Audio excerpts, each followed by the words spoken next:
Welcome to 108 news Telugu బులెటిన్ల ముందుగా headlines.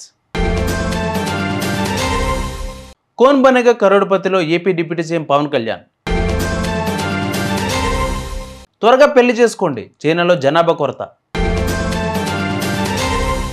Under 11లో అద్భుత రికార్డు, చిన్నారి సహస్ర విజయకేతనం.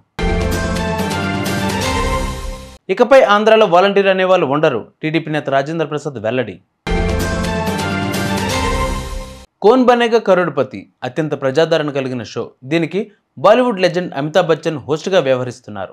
ప్రస్తుతం 16వ సీజన్ కొనసాగుతుంది. ఈ క్రమంలో శుక్రవారం నాటి ఎపిసోడ్లో వృద్ధ దంపతులు హాట్ సీట్లోకి వచ్చారు. 80,000 ప్రశ్న వరకు విజయవంతంగా సమాధానాలు చెప్పారు. అయితే అమితాబ్ అడిగిన ఆ తర్వాత ప్రశ్న వారిని కొంత అయోమయానికి గురిచేసింది. సమాధానం తెలియకపోవడంతో వారు లైఫ్ లైన్ను వినియోగించుకోవాల్సి వచ్చింది. దాని విలువ ఎంతో తెలుసా? అక్షరాల 1,60,000 రూపాయలు. ఇంతకీ ఆ ప్రశ్న ఏంటంటే, 2024 జూన్లో ఆంధ్రప్రదేశ్ ఉప ముఖ్యమంత్రిగా బాధ్యతలు చేపట్టిన సినీ నటుడు ఎవరు? దానికి పవన్ కళ్యాణ్, చిరంజీవి, నాగార్జున, బాలకృష్ణ అనే ఆప్షన్లు అమితాబ్ వారికి ఇచ్చారు. అయితే వారికి ఈ ప్రశ్నకు సమాధానం తెలియలేదు. దీనితో లైఫ్ లైన్ వినియోగించుకుని ఆడియన్స్ పోల్ని ఎంపిక చేసుకున్నారు. 50% పైగా పవన్ కళ్యాణ్ అనే ఆడియన్స్ పోల్ చేశారు. దీనితో వారు కూడా అదే ఆప్షన్ను లాక్ చేశారు. దీనితో 1,60,000 ప్రశ్న వారు సక్సెస్ఫుల్గా దాటేశారు. అనంతరం ఆ కంటెస్టెంట్లకు జనసేన గురించి చెబుతూ, పవన్ కళ్యాణ్ అద్భుతమైన నటుడు, చిరంజీవి ఉన్నారు కదా, ఆయనకు ఇతని చిన్న తమ్ముడు అవుతాడు అంటూ అమితాబ్ ఇంట్రడక్షన్ ఇచ్చాడు. జనసేన పార్టీ పెట్టాడు. ఈ ఎన్నికల్లో గెలిచి డిప్యూటీ సీఎం అయ్యారంటూ వివరించాడు. తగ్గిపోతున్న జనాభా, పెరిగిపోతున్న వృద్ధుల సంఖ్యతో చైనా ప్రభుత్వం తీవ్ర ఆందోళన చెందుతుంది. దీనితో యువతీ యువకులను త్వరగా పెళ్లి చేసుకోండి, పిల్లల్ని కనండి, ఆలస్యంగా రిటైర్ అవ్వండి అంటూ వేడుకుంటుంది ఆ ప్రభుత్వం. యుక్త వయసులోనే యువతీ యువకులకు వివాహాలు చేసేందుకు నేషనల్ హెల్త్ కమిషన్ తన ప్రయత్నాలను ముమ్మరం చేసింది. అదే సమయంలో జనాభా సంబంధిత సమస్యల నివారణకు పదవీ విరమణ వయసుకు క్రమంగా పెంచుకుంటూ పోవాలని ప్రణాళిక సిద్ధం చేసింది. ప్రస్తుతం చైనాలోని నిబంధనల ప్రకారం యువకులు 22 ఏళ్లు నిండిన తర్వాత, యువతులు 20 ఏళ్లు నిండిన తర్వాత మాత్రమే వివాహం చేసుకోవాలి. అయితే పిల్లల పెంపకానికి అధిక ఖర్చు కావడం, కెరీర్కు సంబంధించిన లక్ష్యాలు, కొన్ని సాంప్రదాయ కట్టుబాట్ల కారణంగా చాలామంది మహిళలు పిల్లలను కనడానికి సందేహిస్తున్నారు.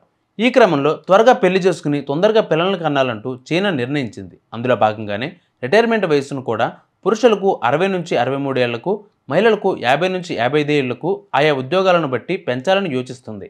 దీనిని 2025లో ప్రారంభించి 2040కు పూర్తి చేయాలని ప్రణాళిక సిద్ధం చేసింది. మంచిర్యాల జిల్లా కేంద్రానికి చెందిన కందికట్ల సహస్ర బ్యాడ్మింటన్లో రాణిస్తూ సంచలనాలు సృష్టిస్తోంది. బ్యాడ్మింటన్పై ఇష్టంతో 8 ఏళ్ల ప్రాయంలోనే ప్రాక్టీస్ మొదలుపెట్టింది. కుమార్తె ఆసక్తిని గమనించిన తల్లిదండ్రులు మధుకుమార్ శ్రవంతి ప్రముఖ బ్యాడ్మింటన్ కోచ్ పుల్లల గోపిచంద్ శిష్యుల్లో ఒకరైన నేషనల్ ప్లేయర్ వికాస్ హర్ష దగ్గర కోచింగ్ ఇప్పించారు. నాచారంలోని ఎంకేఎస్ బ్యాడ్మింటన్ అకాడమీలో 2020 నుంచి ట్రైనింగ్ తీసుకుంటున్న సహస్ర జాతీయ స్థాయిలో సత్తా చాటుతోంది. 11 ఏళ్ల వయసులోనే అండర్ 13 జాతీయ స్థాయి క్రీడలకు ఎంపికైంది. అండర్ 11లో యునెన్స్ సన్ రైజ్ బ్యాడ్మింటన్ ఛాంపియన్షిప్లో silver, PNB MetLife junior badminton ఛాంపియన్షిప్లో కాంస్య పథకాలు సొంతం చేసుకుంది. గత ఏడాది 2023లో జరిగిన ఆల్ ఇండియా ఓపెన్ టోర్నమెంట్ గెలుచుకుని గోల్డ్ మెడల్ సాధించింది. ఏపీలో వాలంటీర్ వ్యవస్థను రద్దు చేయాలని పంచాయతీరాజ్ ఛాంబర్ రాష్ట్ర అధ్యక్షుడు, టీడీపీ నేత రాజేంద్ర ప్రసాద్ డిమాండ్ చేశారు.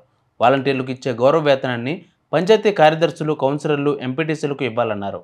సచివాలయ వ్యవస్థను కూడా పంచాయతీరాజ్ శాఖలో విలీనం చేయాలని ప్రభుత్వాన్ని కోరారు. అటు వరదలతో ప్రభావితమైన 400 పంచాయతీలకు 1,00,000 చొప్పున సాయం ప్రకటించిన డిప్యూటీ సీఎం పవన్కు కృతజ్ఞతలు తెలిపారు.